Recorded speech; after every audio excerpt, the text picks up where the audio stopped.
സഹോദരന്റെ ഭാഗത്തുനിന്നുള്ള പരാതി കൂടി വരികയാണല്ലോ. ഈ ഷിംജിതയോട് മോശമായി പെരുമാറി എന്ന പരാതി കൂടി വരുന്നുണ്ട്. സാധാരണ കേസിൽ നിന്നൊക്കെ രക്ഷപ്പെടാനുള്ള കൗണ്ടർ പെറ്റീഷൻ എന്ന നിലയിലാണോ ഇത് കാണേണ്ടത്? തീർച്ചയായിട്ടും അങ്ങനെ ഒരു പരാതി ഉണ്ടെങ്കിൽ അതിനൊരു കൗണ്ടർ പരാതി പൊതുവെ അങ്ങനെ ഒരു നടപടി ഉള്ളതാണ്. അങ്ങനെ പൊതുവെ പരാതിയുമായിട്ട് പോകാറുണ്ട്.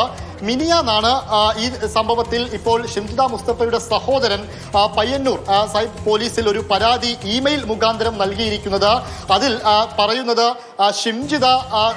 ഷിംജിതയോട് ദീപക് അപമര്യാദയായി പെരുമാറി, തന്നെ അപമാനിക്കുന്ന രീതിയിൽ പെരുമാറി എന്നാണ് ഈ പരാതിയിൽ പറഞ്ഞിട്ടുള്ളത്. ഈ പരാതി പയ്യന്നൂർ പോലീസിലാണ് സഹോദരൻ ഇമെയിൽ വഴി അയച്ചിട്ടുള്ളത്. പക്ഷേ ഇതിൽ FIR ഇട്ട് കേസ് രജിസ്റ്റർ ചെയ്യുന്ന ഒരു നടപടിയൊന്നും പോലീസിന്റെ ഭാഗത്ത് നിന്ന് ഉണ്ടായിട്ടില്ല. അങ്ങനെ ഒരു കൗണ്ടർ പരാതി കൊടുത്താൽ പോലും BNS നിയമം അനുസരിച്ച് അതിലൊരു പ്രാഥമിക അന്വേഷണം നടത്തണം. അതിലൊരു പ്രാഥമിക അന്വേഷണം നടത്തിയാൽ മാത്രമേ അതിൽ FIR ഇടുന്ന നടപടിയിലേക്ക് കടക്കാൻ കഴിയുകയുള്ളൂ എന്നതാണ് ഇതിൽ പോലീസിൽ നിന്നുള്ള വിവരം. എന്തായാലും പരാതി കൊടുത്തിരിക്കുന്നു, ഒരു കൗണ്ടർ പരാതി കൊടുത്തിരിക്കുന്നു എന്നുള്ളത് മാത്രമാണ് കാര്യം.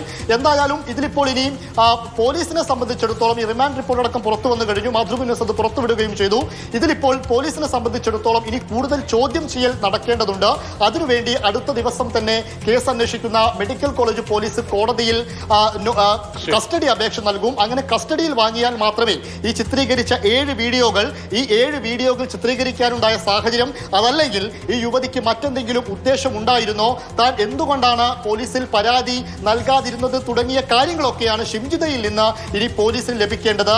അത്തരം കാര്യങ്ങൾ കൂടെ വ്യക്തമായാൽ മാത്രമേ BNS 108, അതായത് ഇപ്പോൾ ചുമത്തിയിരിക്കുന്നത് ആത്മഹത്യാ പ്രേരണ കുറ്റമാണ്. ഈ കുറ്റത്തിന് പുറമെ റിമാൻഡ് റിപ്പോർട്ടിലെ വിവരങ്ങൾ പങ്കുവച്ചത്. ഒപ്പം തന്നെ ഷിംജിതയോട് മോശമായി ദീപക് പെരുമാറി എന്ന പരാതിയുമായി ഇപ്പോൾ കുടുംബം കൂടി സമീപിക്കുകയാണ്.